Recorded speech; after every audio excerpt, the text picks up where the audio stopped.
হঠাৎ একদিন পৃথিবীর সকল মানুষ তাদের ঘুমানোর শক্তি হারিয়ে ফেলে। সূর্যের আসা এক ভয়ঙ্কর সোলার ফ্লেয়ারের কারণে পৃথিবীর রক্ষাকারী ওজোন স্তরটা খুব খারাপভাবে ক্ষতিগ্রস্ত হয়েছিল, যার কারণে এক মুহূর্তের মধ্যে পুরো পৃথিবীর সকল ইলেকট্রনিক যন্ত্রপাতিও নষ্ট হয়ে যায়। আর সেই ক্ষতিকর রশ্মি মানব শরীরে এমন কিছু পরিবর্তন আনে যার কারণে মানুষ প্রাকৃতিকভাবে যে ঘুমানোর ক্ষমতা সেটাই হারিয়ে ফেলে। আর যখন দিনের পর দিন পার হতে শুরু করে তখন পুরো পৃথিবীতেই এক ভয়ঙ্কর বিপর্যয় নেমে আসে। ঘুমাতে না পারার কারণে মানুষগুলো ধীরে ধীরে জম্বির মতো আচরণ করতে শুরু করে। কিছু মানুষ সম্পূর্ণ পাগল হয়ে যায়, আর কিছু গবেষক দল এই নিয়ে দ্রুত রিসার্চ করতে শুরু করে। আর সেখানেই বের হয়ে আসে নিজেদেরকে বাঁচানোর শেষ একটা উপায়। 2021 সালে মুক্তিপ্রাপ্ত এওয়াক নামের এই সায়েন্স ফিকশন থ্রিলার সিনেমাটা ঠিক এমনই একটা পৃথিবীর পরিস্থিতি দেখানো হয়েছে। তো কি ছিল সেই উপায়? আর এভাবে দিনের পর দিন রাতের পর রাত না ঘুমিয়ে মানসিক ভারসাম্যতা আসলে কোন পর্যায়ে পৌঁছে গিয়েছিল সেই গল্পে, এটা দেখতে হলে আপনাকে থাকতে হবে আজকের গল্পের একদম শেষ পর্যন্ত। তো চলুন একদম শুরু থেকেই শুরু করা যাক।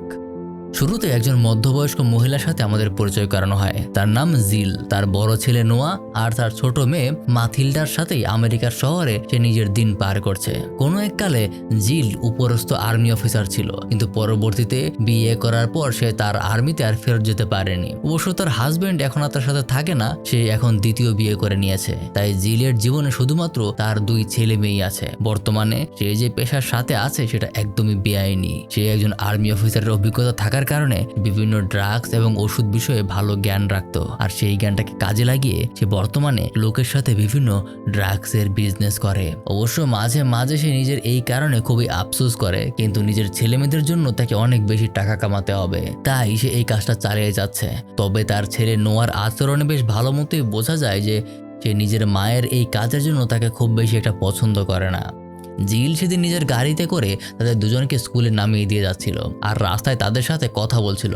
ঠিক তখনই হঠাৎ সামনে থেকে একটা পুলিশের গাড়ি চলে আসে, তাই তারা নিজেদের গাড়িটা ঘোরায়। আর ঠিক তখনই আরো একটা পুলিশের গাড়ি এসে তাদের গাড়িতে ধাক্কা মেরে বসে। পুরোটাই একটা দুর্ঘটনা ছিল, তবে এই দুর্ঘটনায় তাদের গাড়িটা পাশের লেকে গিয়ে পড়ে, আর সাথে সাথে তাদের গাড়িতে পানি ঢুকতে শুরু করে। তার কিছুক্ষণের মধ্যেই জিল গাড়ি থেকে বের হয়ে নোয়াকে খুঁজে পেলেও তার ছোট্ট মেয়ে মাথিল্ডাকে আর খুঁজে পায় না। তখনই তারা দেখে দুজন পুলিশ অফিসার অলরেডি তাদের মেয়েকে উদ্ধার করে কিনারায় নিয়ে গেছে। দুজনে তাড়াহুড়ো করে তাকে সিপিআর দিয়ে তার ভেতরে থাকা সব পানি বের করে ফেলে, যার কারণে মাথিল্ডার জ্ঞান কিছুক্ষণ পরই ফিরে আসে। তখন 2 অফিসার জানায় আসলে হঠাৎ করেই নাকি তাদের গাড়ির সকল বৈদ্যুতিক মেকানিজমে ঝামেলা করতে শুরু করেছে, কোনোটাই ঠিকমতো কাজ করছে না, এই জন্য এই দুর্ঘটনাটা হয়েছে। তবে সবাই স্বাভাবিক থাকলেও জিলের মাথায় বড় একটা আঘাত লেগেছে, তাই সবাই পাশের একটা হাসপাতালে ছুটে যায় আর দেখতে পায় পুরো হাসপাতালে কোথাও বিদ্যুৎ নেই, এমনকি সেখানে এলাকার সকল মানুষের ভিড় জমে আছে।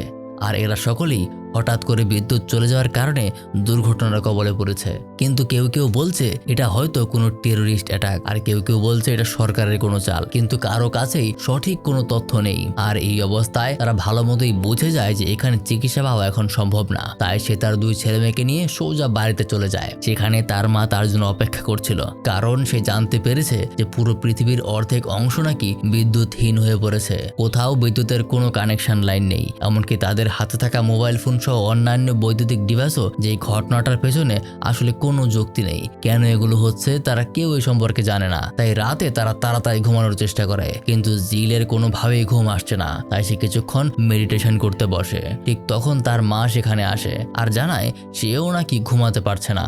আর এভাবে অনেকক্ষণ কথাবার্তা বলেও তখন তারা ঘুমাতে পারছিল না। তখন জিল তার সাইকেল নিয়ে বাইরে বের হয় আর দেখতে পায় পুরো অন্ধকার শহরের কেউই আসলে ঘুমাতে পারেনি। সবাই রাস্তায় বেরিয়ে নাচ গান আর হই হুল্লোড় করছে। আর সেখানেই রাস্তায় তার গ্রেগের সাথে দেখা হয়, যে জানায় মানুষজন নাকি স্বাভাবিকভাবে ঘুমাতে পারছে না, তাই একটা বিশেষ ড্রাগের চাহিদা খুব বেড়েছে। জিলকে সে 3 গুণ টাকা দিতেও রাজি যদি সে এই ড্রাগটা এনে দিতে পারে। সেখানে প্রথমে জিল রাজি হচ্ছিল না, কিন্তু পরে টাকার কথা চিন্তা করে সে তা জোগাড় করতে বের হয়ে পড়ে। জিল সেখানকার এক হাসপাতালে যায়, তার পরিচিত এক নার্সকে খুঁজতে থাকে, কিন্তু সেখানে কেউ নেই, এমনকি হাসপাতালের কোথাও একটা মানুষও দেখা যাচ্ছে না। তাই সে নিজেই ওখানে ড্রাগ ট্রাক খুঁজতে শুরু করে। মূলত সেগুলো হলো এক নিষিদ্ধ ঔষধ যেগুলো জনগণের হাতে পৌঁছানোর নিষেধ, আর এগুলোকেই এ যাবৎকাল পর্যন্ত সে বিক্রি করে এসেছে। কিন্তু ঔষধ খুঁজতে খুঁজতে সেখানে ভোরের সূর্য উঠতে শুরু করে, আর বাইরে আমরা কিছু আর্মিদেরকে দেখতে পাই, আর তারাও ভেতরে গিয়ে যখন জিলকে দেখতে পায় সাথে সাথেই তারা তাকে সন্দেহ করে। তবে জিল বিষয়টাকে খুবই শান্ত মাথায় সামলে নেয়। ঠিক তখনই আর্মিদের একজন গবেষক ডক্টর মার্ফি সবাইকে শান্ত করে, কারণ জিল আসলে তার পরিচিত ছিল। আর্মিতে থাকাকালীন সময়ে দুজনের মধ্যেই খুব ভালো একটা সম্পর্ক ছিল। তবে সেখানে সে কি করছে এই প্রশ্নের উত্তরে জিল প্রথমে বিষয়টা গোপন করতে চাইলেও পরে সবকিছুই খুলে বলে। তাই সেখানে ডক্টর মার্ফি তাকে আর কিছু জিজ্ঞাসা করে না। তবে তাদের সাথে থাকা একটা ছেলের সাথে কথা বলে জিল জানতে পারে যে শুধু তার আশেপাশের মানুষ নয়, বরং পুরো পৃথিবীর প্রায় অর্ধেক মানুষ এই না ঘুমানোর সমস্যায় পড়ে গেছে। আজ এই সমস্যাটি তারা সাধারণ ভাবছে, এটা মোটেও সাধারণ না। মানুষ প্রাকৃতিকভাবে তাদের ঘুমানোর শক্তি হারিয়ে ফেলেছে। তাই এখন যদি কারো চোখ বন্ধ হয় তাহলে চিরকালের জন্যই বন্ধ হবে, ঘুমানোর জন্য না।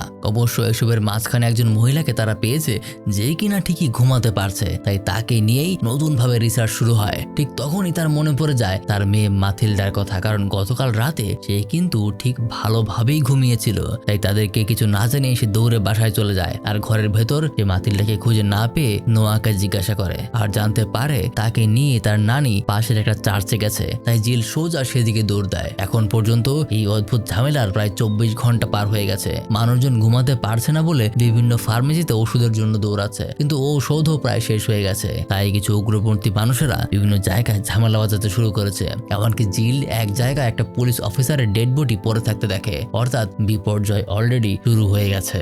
অপরদিকে আমরা সেই চার্চের ফাদারকে দেখি, সে ওখানকার ধর্মান্ধ মানুষদেরকে বোঝাতে চাইছে যে এটা নাকি খোদার একটা পরীক্ষা, আর মাতিল্ডাকে সে সবার সামনে এনে স্পেশাল দেখানোর চেষ্টা করছে যে এই মেয়েটার ভেতরেই নাকি খোদা বসবাস করে। তাদের সকল সমস্যার সমাধান এখানেই লুকিয়ে আছে, কারণ যেখানে কেউই ঘুমাতে পারছে না সেখানে এই মেয়েটাই শুধুমাত্র ঘুমাতে পারছে। আর এতগুলো মানুষ সারা রাত না ঘুমিয়ে থাকার কারণে সবাই তার কথা বিশ্বাসও করে নেয়। আর তখনই সেখানে জিল তার ছেলেকে নিয়ে পৌঁছে যায়। তবে সে যখন তার মেয়েকে নিজের সাথে করে নিয়ে যাওয়ার কথা বলে তখনই ওখানকার মানুষজনেরা উগ্র আচরণ করতে শুরু করে, তাদের হিতাহিত জ্ঞান কমতে শুরু করেছে, আর তারা এই মেয়েটাকে কোনোভাবেই এখান থেকে যেতে দেবে না, যে নাকি ঘুমাতে পারছে। ঠিক তখনই ওখানে সেই ছেলেটা চলে আসে, যার সাথে তার হাসপাতালে দেখা হয়েছিল, কারণ সেখানে কথায় কথায় সে সন্দেহ করেছিল হয়তোবা তার মেয়ে মাথিল্ডাও ঘুমাতে পারছে। আর এখানে এসে সে বিষয়টা শিওর হয়ে যায়। সে সবাইকে বোঝাতে শুরু করে যে তাকে এখান থেকে নিয়ে যেতে হবে। ডক্টর মার্ফি তার উপর এক্সপেরিমেন্ট করে এর সমাধান বের করবে, কিন্তু সেখানকার মানুষজন উল্টো তাকেই বুলি করতে শুরু করে। আর এক পর্যায়ে নতুন এক ঝামেলা বেঁধে যায়। একজন পুলিশ অফিসার পেছন থেকে তার মাথায় একদম ফায়ার করে বসে, যার কারণে ওই হুল্লোড় শুরু হয়। আর এই সুযোগে জিল তার ছেলে মেয়েকে নিয়ে সেখান থেকে পালিয়ে যায়। তারা ওখান থেকে অনেক দূরে একটা জঙ্গল পার করে অন্য একটা জায়গায় গিয়ে পৌঁছায়। আর নোয়া তখন তার মাকে একটা ঠিকানা দেখায়, যে লোকটা মারা গেছে সেই লোকটার পকেট থেকে সে এই রিসার্চ সেন্টারের লোকেশনটা পেয়েছে। তাদের উচিত মাথিল্ডাকে সেখানে নিয়ে যাওয়া, তারা হয়তো এর কোনো উপায় বের করতে পারবে। কিন্তু তার মা তো জানে এই পুরো রিসার্চে তারা মাথিল্ডার সাথে যা খুশি তাই করতে পারে, এর কোনো নিশ্চয়তা নেই। তাই এটা সে নিষেধ করে দেয়। কিন্তু নোয়া তাকে বোঝায় যে এটাই একমাত্র উপায়, কারণ না ঘুমানোর কারণে তারা দুজন যদি মারা যায় তাহলে মাথিল্ডা একা এই পৃথিবীতে সার্ভাইভ করতে পারবে না। সে তার মাকে বোঝাতে মাথিল্ডার হাতে একটা গ্যাস লাইট ধরিয়ে দেয়। দেখা যায় সে সামান্য গ্যাস লাইট পর্যন্ত জ্বালাতে পারছে না। তো ভালো মতোই বোঝা যায় তারা চলে গেলে এই পৃথিবীতে একা সে তিলে তিলে মারা যাবে। তার কথা শুনে তার মা ফাইনালি রাজি হয়, কিন্তু এর জন্য তাদের একটা গাড়ির ব্যবস্থা করতে হবে। তাই তারা পাশের একটা গ্যারেজে চলে যায়। দুজনকে বাইরে রেখে জিল ভেতরে গিয়ে দেখতে পায় দুজন লোক অলরেডি গাড়ি চুরি করার ফন্দি করছে, আর এই গ্যারেজের মালিককে তারা শেষ করে দিয়েছে। তাই সেখানে জিল একদম চুপচাপ থাকে। এক সময় সে ধরা পড়তে পড়তে একদম শেষ মুহূর্তে বেঁচে যায়। আর লোকগুলো যখন সেখান থেকে চলে যায় তখন জিল ওখান থেকে একটা গাড়ি নিয়ে বের হয়ে আসে। তার দুই ছেলে মেয়ে গাড়িতে উঠে পড়ে এবং তার ঠিকানার দিকে রওনা হয়। তারপর এভাবেই বিকাল গড়িয়ে রাত হয়ে যায়। দেখা যায় মাথিল্ডা খুবই শান্তভাবে ঘুমাচ্ছে, কিন্তু তাদের দুজনের চোখে ঘুম নেই। ঠিক কিছুক্ষণ পরেই তার সামনে কিছু লাইট দেখতে পায়, আর জিল গাড়ি থেকে নেমে সামনে গিয়ে দেখতে পায় সেখানে দুজন লোক একদম রক্তাক্ত অবস্থায় পড়ে আছে। আসলে যে দুজন লোক গ্যারেজ থেকে গাড়ি চুরি করে পালিয়েছিল তারাই মূলত ঘুমের অভাবে এই দুর্ঘটনাটা ঘটিয়েছে। তাই বেশি কিছু চিন্তা না করে জিল তাদের পকেট থেকে বন্দুকটা নিজের পকেটে নিয়ে নেয়। সে আবারও তার ছেলেকে বোঝায় যে ওখানে যাওয়ার পর তাদের যে কোনো বিপদ হতে পারে, কারণ তারা এখন রিসার্চের নামে মাতিল্লার সাথে কি করবে এই ব্যাপারে তারা কিছুই জানে না। কিন্তু তবুও ফাইনালি তাদের কাছে আর কোনো উপায় ছিল না, তাই তারা আবারও রওনা হয়। রাত পেরিয়ে ভোর হয়ে যায়, তখনও তাদের গাড়ি চলছে। তবে এক জায়গায় তারা অদ্ভুত একটা দৃশ্য দেখতে পায়। কিছু মানুষ সম্পূর্ণ বস্ত্রহীন অবস্থায় সূর্যের দিকে তাকিয়ে আছে, যেন তারা কোনো রিচুয়াল পালন করছে যাতে এই অভিশাপটা কেটে যায়। কিন্তু এই সবই ছিল না ঘুমানোর কারণে মস্তিষ্কের এক চরম অবস্থা। জায়গাটা পার করতে করতে তারা অবশেষে একটা শহরে পৌঁছায়, যেখানে জিল তার মেয়েকে কিছু বেসিক বিষয়ে শিক্ষা দিচ্ছিল। সে তাকে শিখিয়ে দিচ্ছিল যদি কখনো কোনো বিষয়ের প্রয়োজন পড়ে তাহলে সোজা এরকম লাইব্রেরিতে চলে আসবে, কোনো কিছু জানার থাকলে বোঝার থাকলে এইখানে খোঁজ করবে আর সবসময় সমাধানের পথ খুঁজবে। সে ধরেই নিয়েছে যে এই অবস্থা থেকে বেঁচে ফেরার আর কোনো রাস্তা নেই। তাই যেহেতু তার মেয়েকে একা একা এই পৃথিবীতে বাঁচতে হবে, সেহেতু তাকে সবকিছু শিখতেও হবে। সে তার মেয়েকে পিস্তল চালানো শেখায়, আর এইসব বিষয়ে মাতিলদা উল্টো বিরক্ত হয়ে গাড়িতে চলে যায়, কারণ সে মানতে পারছে না যে এইগুলো কেন হবে। সেই লাইব্রেরিতে সে একটা ম্যাপ খুঁজে পায়, আর সেটা ভালো মতো চেক করতেই তারা বুঝতে পারে যে তাদের গন্তব্য প্রায় 250 কিলোমিটার দূরে।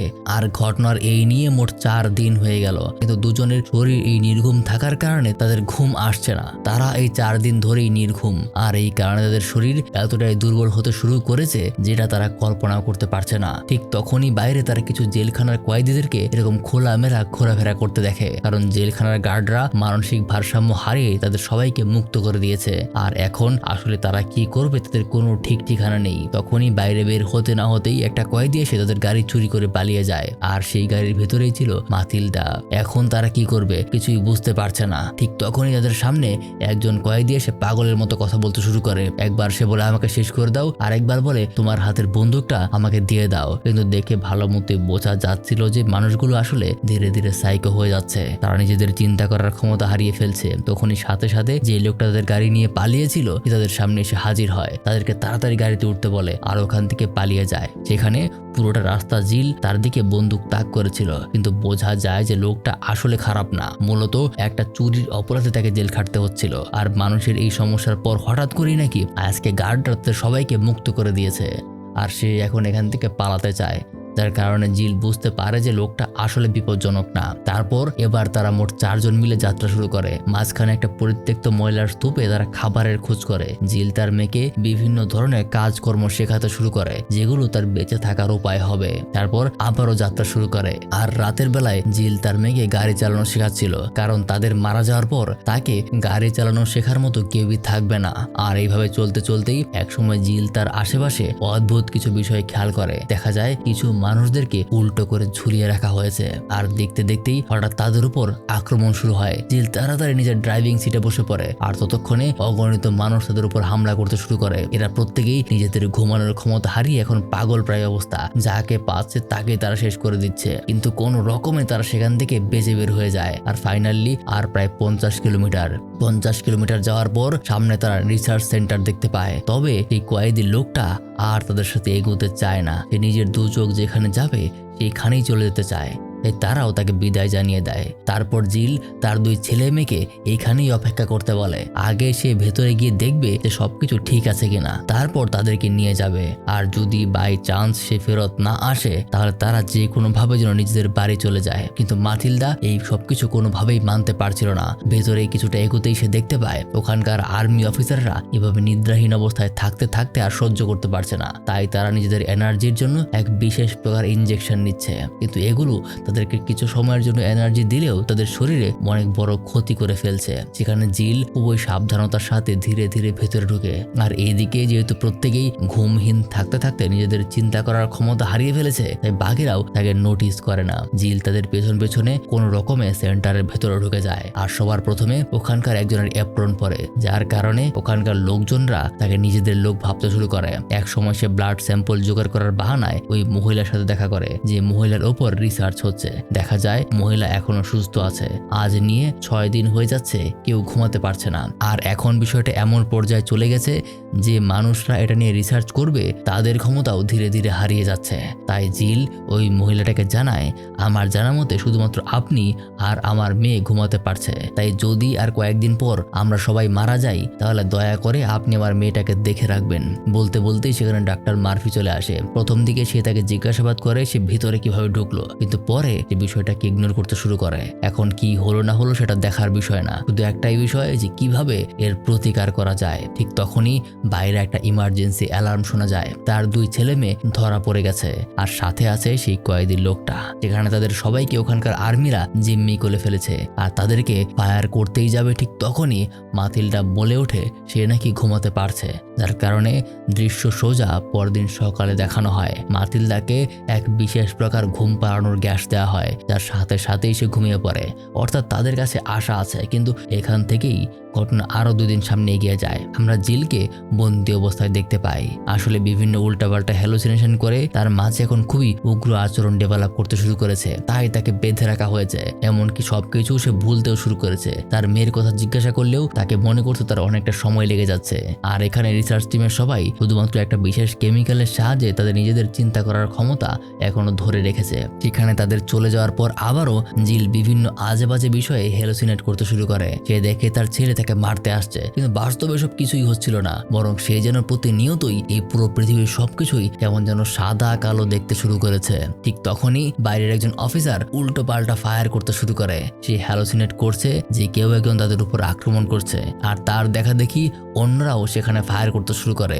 আর বাইরে এক চরম বিশৃঙ্খলা তৈরি হয়। এতদিনে পৃথিবীর অর্ধেকাংশের মানুষ, প্রায় 40% মানুষ অলরেডি মারা গেছে, আর বাকি অংশে জীবিত থাকা মানুষেরাও এর কোনো সঠিক সমাধান খুঁজে বের করতে পারছে না। তবে এতটুকু জানা গেছে যে এই মূল সমস্যার কারণটা আসলে কি। আসলে সূর্য থেকে আসা এক ভয়ানক সোলার ফ্লেয়ারের কারণে পৃথিবীর ওজোন স্তর নষ্ট হয়ে গেছে, আর পৃথিবীর যেই অংশে দিন ছিল সেই অংশের সমস্ত মাইক্রোচিপ নষ্ট হয়ে যায়। আর এই কারণে মানুষের ব্রেনেও কিছু নিউরোলজিক্যাল পরিবর্তন হয়, যার কারণে সবাই নিজেদের ঘুমানোর শক্তি হারিয়ে ফেলেছে। এখন এর থেকে বাঁচার উপায় কারো জানা নেই। যারা এর শিকার হয়েছে তাদেরকে মরতেই হবে। কিন্তু যদি কোনোভাবে ব্রেনকে আবারও রিসেট করা যায়, যেমনটা আমরা মোবাইল বা অন্য ইলেকট্রনিক ডিভাইস রিসেট করি, তাহলে হয়তোবা এর কোনো উপায় পাওয়া যেতেও পারে। কিন্তু এখন এই অবস্থায় তাদের কোনো কিছু কল্পনা করার এই ক্ষমতা ছিল না। রিসার্চ তো অনেক দূরের কথা, আর বাইরে হঠাৎ এই গোলাগুলিতে সেখানকার সকল মানুষ একে অপরকেই মারতে শুরু করে। কারণ এই ঘটনা নিয়ে প্রায় 9 দিন পার হয়ে গেছে, আর একটা মানুষ কদিন পর্যন্তই বা না ঘুমিয়ে থাকতে পারে। ওদিকে তার ছেলে নোয়ার অবস্থাও খুব খারাপ। সে রীতিমতো মাটিতে শুয়ে তার প্রাণ ভিক্ষা চাইছে। আর জিল যখন তার মেয়েকে বাঁচাতে আসে তখন তার সামনে ডক্টর মার্ফিও একদম মাটিতে লুটিয়ে পড়ে, কারণ যে ডক্টর তাকে এনার্জির ইঞ্জেকশন দিচ্ছিল সে ভুল করে ইঞ্জেকশনের ভিতরে হাওয়া রেখেই পুশ করে দিয়েছে, যার কারণে ডক্টর মার্ফির রক্তনালীতে জমাট বেঁধে সে ওখানে শেষ হয়ে যায়। আর ফাইনালি জিল যখন তার মেয়েকে নিয়ে নোয়াকে খুঁজতে যায় তখন দেখতে পায় নোয়া ওখানকার একটা জেনারেটরের মেন কেবল কাটছে। সে নিজেকে শেষ করে দিতে চায়, আর এভাবে কষ্ট সে পেতে চায় না। এমনকি তাদের নিষেধ করতে করতে সে নিজেকে একটা বড় ধরনের শকও দিয়ে ফেলে। তার হার্ট বন্ধ হয়ে যায়, আর দেখে মনে হচ্ছে হয়তোবা সে মারা যাবে। তা দেখে মাতিলদা সেখান থেকে দৌড়ে ভেতরে চলে যায়, আর সেখান থেকে একটা শক দেওয়ার মেশিন নিয়ে আসে। তারা জানেও না যে এটা কিভাবে ব্যবহার করতে হবে, কিন্তু জিল কোনো রকমের বিষয়টা ম্যানেজ করে তার ছেলের হার্ট পুনরায় পাম্প করার জন্য একটা শক দেয়, আর তারপর নিজেও একদম অবশ হয়ে পড়ে যায়। আর তারপরের দৃশ্য এখান থেকে সোজা সকালে চলে যায়। জিল তার ছেলের বুকে মাথা রেখে এভাবেই পড়ে আছে, তার হাত পা নাড়ানোর ক্ষমতাও যেন হারিয়ে ফেলেছে। আর মাতিলদা শুধু এসব কিছু তাকিয়ে তাকিয়ে দেখছে, কিন্তু নোয়া আসলে সুস্থ। সে নিজের জ্ঞান হারিয়ে পড়ে আছে। গতকাল রাতের সেই শক দেওয়ার সময়টাতে সে বেঁচে গিয়েছিল। কিছুক্ষণের মধ্যেই সে নিজের জ্ঞান ফিরে পায়, আর নিজের 2 ছেলে মেয়েকে জীবিত দেখে জিল পাগলের মতো করতে শুরু করে। এমনকি সে উল্টাপাল্টা বিষয় হ্যালুসিনেট করে কান্নাকাটি করতে থাকে। হয়তো এইভাবে আর 2 দিন থাকলে সে মারা যাবে। কিন্তু এই সব কিছুর মধ্যে একটা বিষয় খুবই অদ্ভুত লাগছে, যেটা হলো নোয়া। গতকাল পর্যন্ত তার অবস্থা খুবই খারাপ ছিল, কিন্তু সেই ঘটনার পর থেকে তাকে আগের তুলনায় অনেকটাই স্বাভাবিক লাগছে। আর এই পুরো বিষয়টাই লক্ষ্য করে মাটিলদা সে তার ভাইকে বলে, আপনি একটা বিষয় লক্ষ্য করেছেন, যখন পৃথিবীর সবকিছুর পরিবর্তন হয়ে গেল তখন দুর্ঘটনার কারণে আমার হৃদস্পন্দনও বন্ধ হয়ে গিয়েছিল, কিন্তু সেই পুলিশ অফিসাররা আমাকে বাঁচিয়েছে, যার কারণে আমার মস্তিষ্ক রিসেট হয়ে গেছে। তারপর গতকালকে সেই ঘটনার পর আপনি সারা রাত অজ্ঞান হয়ে পড়েছিলেন, যার কারণে বলা যায় আপনিও এক প্রকার ঘুমিয়েছেন। অর্থাৎ গতকালকের ঘটনার পর আপনার ব্রেইনও রিসেট হয়ে গেছে। আর যে বৃদ্ধ মহিলা ঘুমাতে পারছিল সেও নাকি এই সবকিছু যখন শুরু হয়েছিল তখন একদম মৃত্যু পথযাত্রী ছিল, সেখান থেকে তাকে বাঁচানো হয়েছে। অর্থাৎ যে বাজার একদম মৃত্যুকে কাছ থেকে দেখে ফেরত এসেছে তারাই আবার ঘুমোতে পারছে। মূলত যে সোলার ফ্লেয়ারের বিষয়টা এখানে উল্লেখ করা হয়েছে তার কারণে মানুষের ঘুমানোর জন্য যে নার্ভগুলো কাজ করতো সেগুলো নষ্ট হয়ে গেছে, কিন্তু মস্তিষ্কের সকল কার্যক্রম একেবারে বন্ধ হয়ে আবার যখন পুনরায় সচল হচ্ছে তখন সবকিছু আবারও ঠিকঠাক কাজ করছে, তারা ঘুমাতে পারছে। অর্থাৎ তাদের মায়ের সাথে যদি এমন কিছুই হয় তাহলে তারা তাদের মাকেও বাঁচাতে পারবে। আর এভাবে চলতে না পারলে এমনিতেও তার মা মারা যেতে চলেছে। তাই পরের দৃশ্যে আমরা দেখি দুজনে তার মাকে ধরে একটা পুকুরের পাড়ে নিয়ে যায়, আর সেখানে তারা তাদের মাকে ততক্ষণ পর্যন্ত পানিতে ডুবিয়ে রাখে ততক্ষণ পর্যন্ত তার নিঃশ্বাস বন্ধ হয়ে না যায়। আর নিঃশ্বাস বন্ধ হয়ে সে নিজের শেষ পর্যায়ে যখন পৌঁছে যায় একদম শেষ মুহূর্তে তাকে পানি থেকে বের করে আনে আর তাকে সিপিআর দিয়ে বাঁচানোর চেষ্টা করে। এখানেই একদম শেষ পর্যায়ে তার মায়ের চোখের সামান্য রিয়াকশনের মাধ্যমে শেষ হয়ে যায় আমাদের আজকের সিনেমা। অবশ্য সম্পূর্ণ বিষয়টা একটা কল্পবিজ্ঞানের ধারায় ফুটিয়ে তোলা হয়েছে। সাইফাই সিনেমায় সবসময় লজিক থাকে না, তবে এই সিনেমায় আপনি হয়তো বুঝতে পেরেছেন যে আমাদের জীবনে ঘুম নামক জিনিসটা কতটা গুরুত্বপূর্ণ। তাই নিজের শরীরের প্রতি মনোযোগী হবেন আর ভালো থাকবেন, নিয়মিত শরীর চর্চা করবেন আর ভালো ভালো খাবার খাবেন। আমি মারুফ, দেখা হবে পরবর্তীতে আবার কোনো ভিডিওতে।